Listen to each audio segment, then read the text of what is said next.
हम लोगों हमारी टीम पर एक जिज्ञासा बड़ी चर्चा हुई कि आज इसी बहाने सब लोग एक दूसरे से तर्क वितर्क करेंगे, डिबेट होगा और शांतिपूर्वक डिबेट होता, मजा आता। बट कोई बात नहीं, हमारे दोनों नेता जो यहाँ के जमीनी नेता हैं वो पधारे हैं, हमारे समस्त लोग बैठे हैं, हमारे सीनियर, हमारे साथी। जो कुछ आप लोग पूछना चाहते हैं निर्भीक और संयमित आप दोनों नेताओं से अपना मैं बिना लाग लपेट के बताना चाहता हूं कि जनता दरबार के कार्यक्रम में जब चिंतन हुआ था कि हमें जनता दरबार करना है, तो हमारे माननीय रवि मिश्रा जी, विपिन त्रिपाठी जी और श्यामा शुक्ल जी ने बैठकर ये प्लानिंग किया था कि चूंकि लोकसभा चुनाव आने वाला है और मऊगंज की जनता को भी ये हक है कि वो चुने कि उनका सांसद कैसा हो, वो उन सांसद के बारे में और उन सांसद की पूरी प्लानिंग के बारे में उनको जानने का अधिकार है।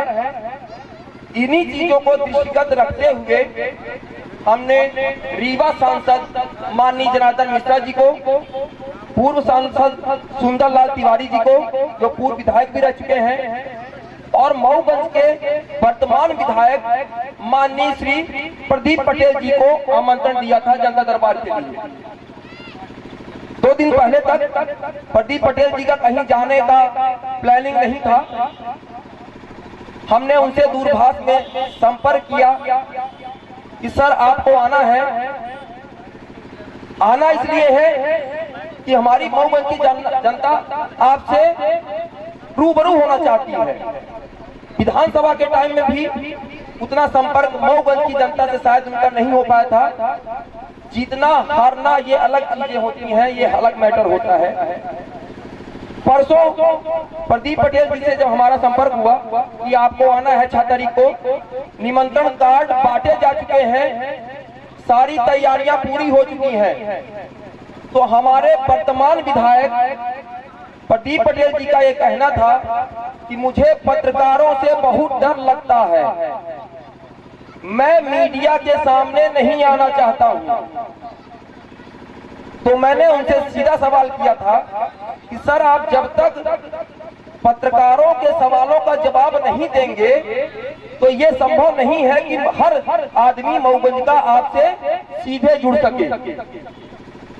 उनके पास कहने के लिए कोई शब्द नहीं थे।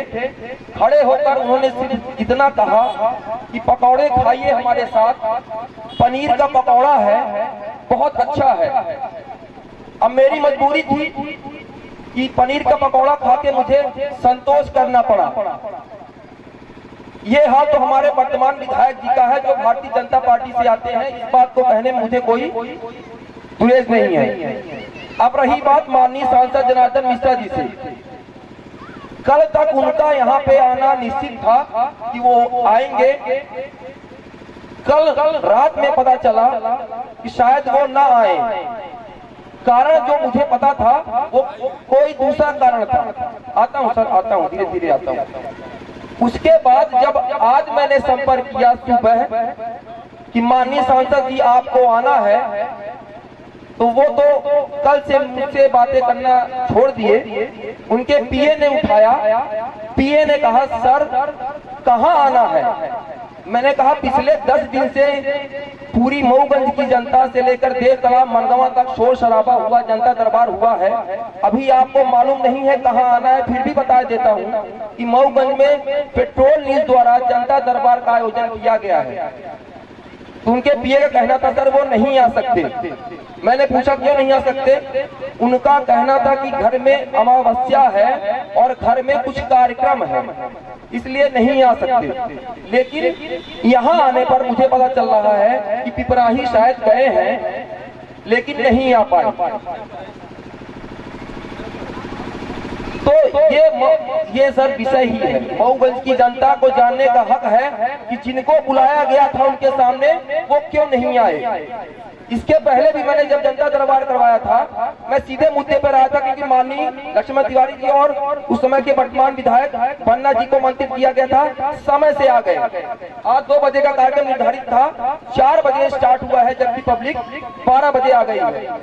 खैर, इन सब मुद्दों को पीछे छोड़ते हुए मैं सुखेंद्र सिंह बल्ला जी का और माननीय लक्ष्मण तिवारी जी का बहुत आभारी हूँ कि उन्होंने मऊगंज की जनता की दिल की आवाज सुनी और यहाँ आना स्वीकार किया अपने व्यस्ततम कार्यक्रम के बाद भी। तो एक बार उनके लिए जोरदार तालियां, क्योंकि इसके पहले 5 वर्षीय आपका पंचवर्षीय कार्यक्रम रहा है और आपका जो कार्यकाल रहा है काफी सफल रहा है।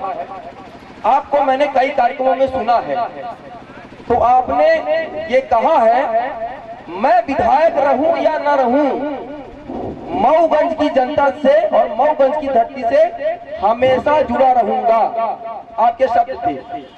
सर, सौभाग्य की बात है, मऊगंज में भले भाजपा के विधायक बने हैं, लेकिन सरकार कांग्रेस की है और बहुमत इतना भी नहीं है कि आप कोई फैसला लें और वो पूरा ना कर सके। तो सीधा सवाल, सर, मऊगंज जिला कब बन रहा है? मैं तो आज भी वो बात बोला, मैं तो आज भी वही बात बोला कि मैं मऊगंज से विधायक रहूं या नहीं रहूं, मैं यहाँ से हमेशा जुड़ा रहूंगा। यहाँ से छोड़ के कहाँ भाग जाऊंगा? अगर नहीं आता मैं तो रहूंगा, कोई आया नहीं। जिला कब बनना है? और दूसरी बात क्या पूछिए? ये तो तीसरी बात थी आपने। दूसरी बात और तीसरी बात भी यही था सर कि जिला कब बन रहा है। नहीं, आपने ये कहा कार्यकाल मेरा जो है विशेष ठीक न रहा होगा, इसीलिए तो मैं हारा, इसको भी मैं स्वीकार करता हूँ। तीसरी बात आपने ये बोला कि जिला कब बने, आपकी सरकार, ये शब्द आपने बोला। मैं ये कह रहा हूँ कि जब मैं विधायक नहीं था तो कभी कहा कि मेरी सरकार नहीं है। मैं जब विधायक था तो मैंने यही कहा कि मैं कोई भी निर्णय, कोई भी काम सीना ठोक करके करता हूँ और कराने का प्रयास करूंगा, आंदोलनों के माध्यम से, चाहे जिस तरीके से। कभी सरकार की बात हमने की ही नहीं। 5 सालों में कोई बताया कि हमने कहा कि मेरी सरकार नहीं। मैंने ये कहा कि काम होगा, उसकी लड़ाई लड़ा हूँ और कहीं न कहीं वो बात आगे बढ़ी। चाहे चौरा घाट की बात, चौरा घाट का हमने उद्घाटन किया और उद्घाटन किया यही सांसद और यही विधायक, आज होते तो बात होती यहाँ, यही सांसद और सांसद जिनकी बात आप कर रहे हैं, इन्होंने जाकर के वहाँ उद्घाटन किया। जी आपको शायद याद है, घाट के नीचे जाकर। इसके बाद फॉरेस्ट पे दबाव बनाया कि इसका पैसा अभी न जाए तो कुछ दिन काम रुका रहे, काम ना संचालित। तो ऐसे ऐसे तक हमको झेलने पड़े, लेकिन कभी इसका रोना नहीं रोया। तो हमने सरकार की, मैं आज सरकार मान रहा हूँ न पहले सरकार मान। रही बात जिला बनाने की बात, निश्चित रूप से जिला मुझे चाहिए, जिला आपको चाहिए, जिला तिवारी जी को थोड़ी चाहिए, न जिला प्रदीप पटेल को चाहिए। इसकी लड़ाई हम ही आप मिल करके लड़ेंगे और प्रयास करेंगे कि जिला जल्दी से जल्दी बने। मैं एक एक करके चौरा घाट की शुरुआत हमने शुरू की थी, काम आधे दूर तक पहुंचा था। एक बार टेंडर भी हुआ था, त्रिवेणी प्रसाद जी उसका टेंडर पाए थे और फिर वो टेंडर का काम नहीं शुरू किया और पैसा फॉरेस्ट में डिपॉजिट नहीं हुआ, जिसके लिए हैदराबाद तक ही गए थे। लखविंदर सिंह जी जो इस फॉरेस्ट डिपार्टमेंट के हेड ऑफ डिपार्टमेंट होते हैं पूरे देश के, उसका हेडक्वार्टर है हैदराबाद, वहाँ से ले आके फाइल इसका शुरुआत किया था। उस समय 5 करोड़ और 35 लाख रुपए का था। फिर एक काम छूट गया था जिसको बाखूबी भाई सुखेंद्र जी ने आगे इसको बढ़ाया। तो अब इसमें कोई डिस्प्यूट ही नहीं है कि कौन शुरू किया कौन नहीं शुरू किया। चौरा घाट बने, ये सबसे बड़ी बात, ये महत्व है। चलिए, जनता में उद्योग लगाने के लिए कुछ कार्यक्रम आगे बढ़ाया था, ये बात तब से अभी तक हुआ नहीं। कब उद्योग लगेंगे यहाँ? रीवा मिर्जापुर रेलवे लाइन के लिए था, कब रीवा मिर्जापुर लाइन का क्लियर होगा? और सबसे पहला सवाल है उद्योग। हमारे मऊगंज में उद्योग नगरी बनना था, तो वो कब लगेंगे उद्योग? यही प्रश्न है सब। जी बना जी, शायद आपसे सवाल है। जो बात आती है तो कहीं न कहीं मऊगंज इस बात में पीछे रहा। पिछले कार्यकाल में ये जो मऊगंज की जो ये जेल वाली जगह है, इसके लिए जो है कुछ बात आगे बढ़ी थी। अब ये था कि आप लोग शौरा घाट जिले का मुद्दा और सब बातों को लेकर के लड़ते रह गए। अब इस बार उम्मीद थी कि लोग उद्योग के लिए भी कुछ बातें आगे आएंगी। अब मैं यही कह सकता हूँ कि चलिए अब कुछ न कुछ इसके बारे में आगे बात बढ़ेगी उद्योग के लिए। अभी उद्योग के लिए जितनी बात होनी चाहिए उतनी बात नहीं हो पाई थी। ये बात बीच में आई थी कि बाबा रामदेव जी आएंगे यहाँ पे जो है, तो उसके लिए करेंगे। उस समय उद्योग मंत्री राजेंद्र शुक्ला जी, तो हमने ये कहा कि देखो ये मऊगंज की जमीन और मऊगंज की जमीन आज जिस तरीके से रीवा के जमीनों को बेचा, तो मऊगंज में मैं बाबा रामदेव को फल फूल उगाने के लिए अगर आप दोगे तो ये अच्छी बात नहीं। इसका हमने उस टाइम विरोध किया था। इसलिए विरोध किया था कि कोई उद्योग उसमें नहीं लगना था। वो जो जमीन उद्योग के लिए आरक्षित की गई है उसको सिर्फ बाबा रामदेव को देना था, उसमें उनके पर्सनल खेती वेती करने थे, इसलिए उसका हमने विरोध किया था। अब हमको ये थी कि आगे चल करके इसमें कोई बड़ी बात सोचेंगे। अब देखें अगर ईश्वर करेगा तो निश्चित रूप से उद्योग के लिए बड़ी बात है। कई नियम और शर्तें होती हैं। जब कोई बड़ा उद्योग लगता है तो उसके लिए बड़ी नदी या बड़ा उसके कचरा को बाहर करने के लिए अथवा नियरेस्ट रेलवे स्टेशन से ट्रांसपोर्टिंग करने के लिए अथवा उस उद्योग को कहीं न कहीं से कनेक्टिविटी मिलने के लिए रॉ मटेरियल के लिए ये चीज़ें आवश्यक हैं। इसकी शुरुआत हुई थी, हमने यहाँ कैंप भी लगाया था, उसके नक्शे भी बने हैं, आज भी पड़े हैं, बात भी हुई थी। और उसमें साफ कहना मेरा ये है कि जो उद्योग मऊगंज में लगना था पहला, वो डाइवर्ट कटे श्री राजेंद्र शुक्ल जी ने बड़े स्पष्ट शब्दों में कह रहा हूँ, वो लेके गुड़ में लगा दिया। वो यहाँ पर्याप्त धरती होने के बाद भी ये हमारे सुखेन भाई पॉलिटिशियन है, मैंने पहले कहा, वो चला गया गुड़ के प्रोजेक्ट में। और मऊगंज में पर्याप्त धरती होने के बाद भी और चूंकि जो पानी उसका कचरा बहता वो यहाँ था नहीं, छोटी सी पहाड़ी के नीचे एक झिरना टाइप की थी और पानी के बोर के चष्ट हुआ। और ये जो उद्योग वाला जो मिट्टीकरण है, इसका जो गिट्टीकरण है, ये वास्तव में ना तो सीमेंट के लायक है यहाँ का वो पत्थर, ना और कोई पूरा अगर घस दिया जाए तो बालू के लायक भी है पत्थर। यहाँ केवल बड़े उद्योग कारखाने लग सकते हैं और धोखा में न रहिएगा, छोटे छोटे उद्योग ये लगने वाले।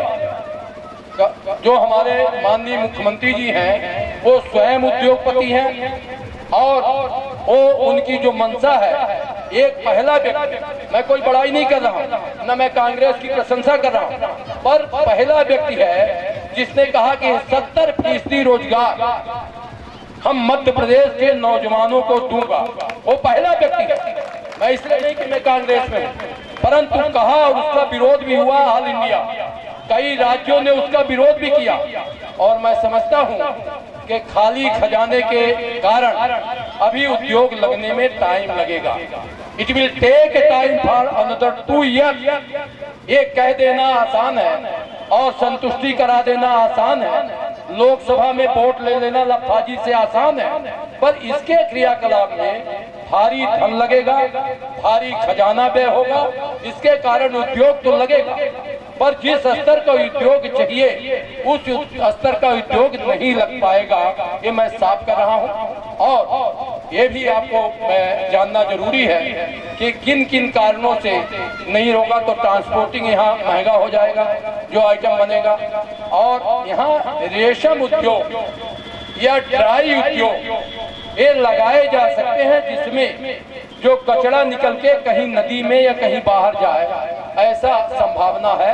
इसलिए मेरे साथी जो देवरा नरेश पटेल जी बोल रहे हैं, जरा आप अपने मित्र प्रदीप पटेल को कहना कि रातों रात विधायक बन गए हो तो सपना न देखना, इसके लिए अपनी आगे ऊपर प्रश्न क्वेश्चन लगाएं, विधानसभा में क्वेश्चन लगाएं, कांग्रेस लगा नहीं सकती, इसको क्वेश्चन लगाएं और क्वेश्चन लगाकर इसका सारगर्भित जवाब लें, तभी मऊगंज की जनता का कल्याण हो सकता है। Thank you. नहीं गए वो क्या करेंगे, आगे का कहना था रीवा मिर्जापुर रेलवे लाइन के लिए 25 दिसंबर 2014 को माननीय होम मिनिस्टर जी श्री बाबूलाल गौर जी आए थे, जिन्हें देवरा खटखरी में हमने रोका था। रुकने के बाद में आप भी थे श्रीमान विधायक, और आपके समक्ष बात हुई थी, सर्वे का पैसा मंजूर हुआ था, और उसके बाद अगला कार्यक्रम क्यों नहीं हो रहा है, इसके बारे में उसके लिए